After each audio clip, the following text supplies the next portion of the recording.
సాగు విషయంలో రైతులు విచక్షణారహితంగా వ్యవహరించవద్దు. తమ వ్యవసాయ భూమికి ఎలాంటి ఎరువులు వాడాలో తెలుసుకుని అందుకు అనుగుణంగా ముందుకు సాగాలి. నేలల్లో ఉన్న పోషక పదార్థాలతో పాటు అదనంగా వేసిన సేంద్రియ మరియు రసాయనిక ఎరువుల్లోని పోషకాలను మొక్కలకు అందజేసి పంట దిగుబడికి దోహదపడతాయి.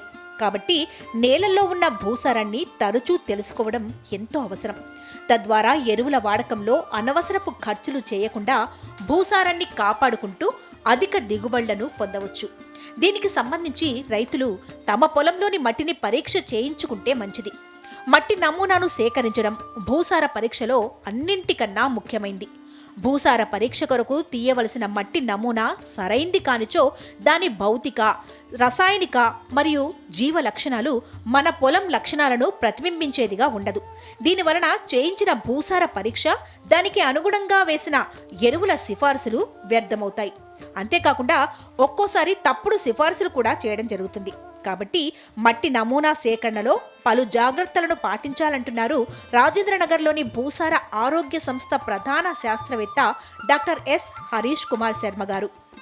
తెలంగాణలో అన్ని పంటలు కోతలు అయిపోయినాయి. వచ్చే ఖరీఫ్ పంటలు మనకు ఇంకా వానాకాలం పంటలు ఇంకా కొన్ని రోజుల తర్వాత వేయడం అవుతుంది. అంటే ఇంకా 15-20 రోజుల వరకు లేక అంతకంటే కూడా సమయం ఉంది. కాబట్టి ఇప్పుడు భూములన్నీ మనకు ఖాళీగా ఉన్నాయి. కాబట్టి ఇది మట్టి పరీక్షలు చేయడానికి చాలా అనువైన సమయం. మట్టి పరీక్షల కొరకు మనము మట్టి నమూనాను పంట లేనప్పుడు తీసుకొని ఈ మట్టి నమూనాల ఆధారంగా ఏదైతే మనకు సిఫార్సులు వస్తాయో ఆ సిఫార్సును ఆ తర్వాత పంటల కొరకు వినియోగించుకోవచ్చు. కాబట్టి చాలా అనువైన సమయం.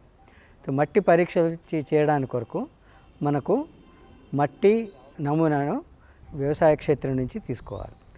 దీని కొరకు మనం ఏం చేయాలంటే మనకున్న భూమిలో, మనకున్న పొలంలో ఎగుడు దిగుడులు, తర్వాత అంతా ఒక రకంగా ఉన్నది చూసుకోవాలి. ఎగుడు దిగుడు లేకుండా అన్ని వేరే వేరే రకాలు, ఎర్రమట్టి, నల్లమట్టి అట్లా వేరే వేరే రకాలు ఉన్నప్పుడు కూడా వేరే వేరే శాంపుల్ తీసుకోవాల్సి వస్తుంది. తర్వాత పంటలు కూడా వరి మనం వేసే పంటలకు, వరి వేసే భూములకు అంటే ఒకటే రైతుకు వరి భూమి, వరి పొలం ఒకటి ఉంది. తర్వాత మక్క కానీ ఇతర ఆరుతడి పంటలు ఉన్నప్పుడు వరికి ఒక నమూనా, ఆరుతడి పంటలకు వేరే నమూనా తీసుకోవాలి. ఇలా అన్నీ చూసుకున్న తర్వాత దాదాపు 1.5 ఎకరాలలో ఒక మట్టి నమూనాను తీసుకొని మనము పరీక్ష కొరకు పంపించుకోవచ్చు. ఒక మట్టి నమూనాను మనము ల్యాబ్కి పంపించాలి అంటే దాని కొరకు మనకున్న ఎకరంన్నర భూమిలోనే కనీసం 8 నుంచి 20 చోట్ల ప్రతి చోట కూడా మనము ముందుగా అక్కడ ఉన్న ఆకులు, రాళ్ళు, చిన్న చిన్న రాళ్ళు అటువంటి ఏమైనా ఉంటే తీసేయాలి.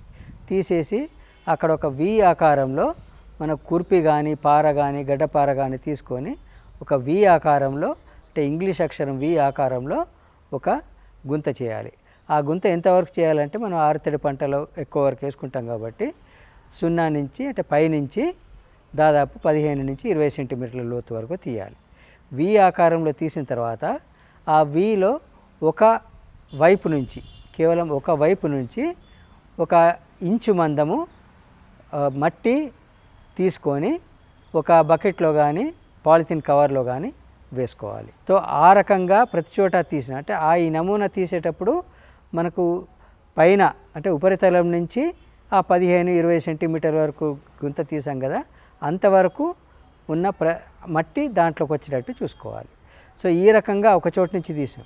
ఒక చోటు నుంచి తీసిన తర్వాత అట్లా మనము మామూలుగా అంటే ఒక క్రమ పద్ధతిలో కాకుండా అంటే ఇష్టమైనట్టుగా అడ్డదిడ్డంగానే జిగ్జాగ్ అంటాం ఇంగ్లీష్లో, జిగ్జాగ్గా నడిచేసి కనీసం 8 నుంచి 20 ప్రదేశాలలో అంటే మనకున్న ఆ పొలంలోనే 8 నుంచి 20 ప్రదేశాలలో తీసుకోవాలి.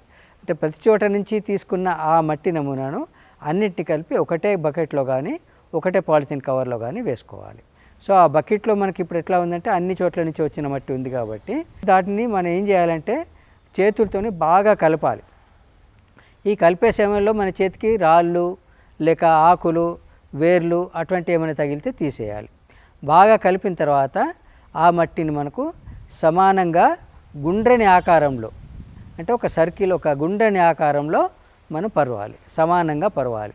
పరిచిన తర్వాత 4 సమాన భాగాలు, అంటే చేత్తోనే 4 సమాన భాగాలు అయ్యేటట్టుగా గీతలు గీయాలి. గీసిన తర్వాత 2 ఇంటూ ఆకారంలో తీస్తే ఇంటూలో ఒక లైనుకు అటు ఇటు, అంటే ఒక లైన్కున్న రెండిటిని మనము తీసి బయట వేసేయాలి. ఇంకొక లైన్కు ఉన్న రెండింటిని ఇంటూ ఆకారంలో ఒక లైన్ ఉన్న వాటిని తీసుకొని మనము ఒక పాలిథిన్ కవర్లో కానీ దేంట్లో కానీ వేసుకోవచ్చు. అయితే మనకు మన పొలం నుంచి కనీసం 1/2 కిలో వరకు మట్టి నమూనా సరిపోతుంది. అయితే మనకు ఈ మట్టి నమూనాను వేయడానికి కొరకు ఎరువులు, రసాయనాలు వాడిన పాలిథిన్ కవర్లు కానీ వాటి సంచులు కానీ ఏది వాడకూడదు. అంటే న్యూస్ పేపర్ అయినా లేకపోతే ప్లాస్టిక్ పేపర్ అయినా కానీ ఏదైతే అంతకుముందు ఎరువులు, రసాయనాలు దేనికి వాడలేదో అటువంటి దాన్ని మాత్రమే వాడాలి. ఇప్పుడు ఆ పాలిథిన్ కవర్లో మనం వేసుకున్న తర్వాత మనకు ఆ భూమి యొక్క వివరాలు ఒక పేపర్ మీద రాయాలి. పేపర్ మీద రాసి, అంటే దానికి కావాల్సిన ఇన్ఫర్మేషన్ మొత్తం, సమాచారం మొత్తం రాయాలంటే రైతు పేరు, సర్వే నెంబరు, అడ్రస్సు అవన్నీ రాయాలి. తర్వాత రైతు ఆ భూమికి నీటి వసతి ఉందా లేదా, ఆ భూమిలో ఏ పంట వేయదలుచుకున్నాడు, వచ్చే వానాకాలంలో ఆ తర్వాత యాసంగిలో ఏ పంటలు వేయదలుచుకున్నారు, అంతకుముందు ఏ పంటలు వేశారు, అంతకుముందు పంటలు వేసినప్పుడు వాటికి ఎరువులు కానీ రసాయనిక ఎరువులు కానీ తర్వాత సేంద్రియ ఎరువులు ఏమైనా వేశారా, ఇటువంటి వివరాలన్నీ కూడా మనం ఒక పట్టికలో రాసుకోవాలి. రాసుకొని ఇవన్నిటిని కలిపి ఈ మట్టి నమూనాతో పాటు ఈ వివరాలు కూడా మనము ల్యాబ్ కొరకు పంపించాలి. ల్యాబ్కి పంపించినప్పుడు మనము ల్యాబ్లో మనం ఏం చేస్తారంటే వాళ్ళు వచ్చిన శాంపుల్స్ అన్నీ కూడా తీసుకొని, అంటే అన్ని చోట్ల నుంచి వచ్చిన శాంపుల్ తీసుకొని వాళ్ళు వివిధ పరీక్షలు చేస్తారు. ఉదయాన్య సూచిక ఒకటి, లవణ సాంద్రత ఒకటి, లవణాల పరిమాణము, తర్వాత సేంద్రియ కర్బనము, లభ్య నత్రజని, భాస్వరము, పొటాషియము, గంధకము, తర్వాత సూక్ష్మ పోషకాలు, ఇవన్నీ మామూలుగా చేస్తాం.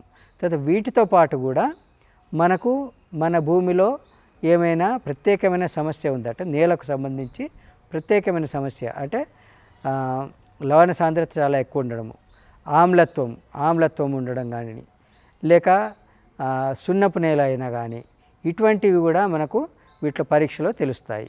సో పరీక్షలో తెలిసినప్పుడు వాటిని మనము వాటికి తగ్గట్టుగా, ఈ పరీక్షలు ఏమైతే వచ్చినాయో వాటికి తగ్గట్టుగా మనము ఏమైనా సమస్య ఉంటే సమస్యను బాగు చేయడానికి చర్యలు తీసుకోవచ్చు. తర్వాత లభ్య భాస్వరము, లభ్య పొటాషు, లభ్య సేంద్రియ కర్బనం మొదలైనవి తక్కువ ఉన్నప్పుడు ఏం చేయాలి, ఎక్కువ ఉన్నప్పుడు ఏం చేయాలి అన్నిటికీ సిఫార్సులు కూడా మనకు ఆఖరికి అన్ని పరీక్షలు చేసిన తర్వాత ఒక మట్టి పరీక్ష పట్టిక, ఒక సాయిల్ హెల్త్ కార్డ్ అనేది ఒకటి తయారు చేసి ఆ పరీక్ష కేంద్రం వాళ్ళు ఇస్తారు. సో ఆ సాయిల్ హెల్త్ కార్డులో మనకు మన భూమి యొక్క వివరాలన్నీ ఉంటాయి, సర్వే నెంబర్తో అడ్రస్ మొదలైన వివరాలన్నీ ఉంటాయి. తర్వాత అన్ని లక్షణాలు ఉంటాయి. ఆ లక్షణాల కొరకు మనకు ఈ లక్షణం ఉంది కాబట్టి దానికి ఏమి చర్యలు తీసుకోవాలి అనే సూచనలు కూడా దాంట్లో ఉంటాయి. కాబట్టి మట్టి పరీక్షలు తప్పనిసరిగా చేయించుకోవాలి. దానికి తగ్గట్టుగా మనం ఏదైతే సిఫార్సులు మనకు సాయిల్ హెల్త్ కార్డులో ఇచ్చారో దానికి తగ్గట్టుగా మనం పంటకు ఆ యాజమాన్య పద్ధతులు పాటించడం ద్వారా అధిక లాభాలు, దిగుబడి కూడా ఎక్కువ ఉంటుంది, ఖర్చు కూడా తక్కువ అవుతుంది, మనకు అధిక లాభాలు వచ్చే అవకాశం ఉంటుంది.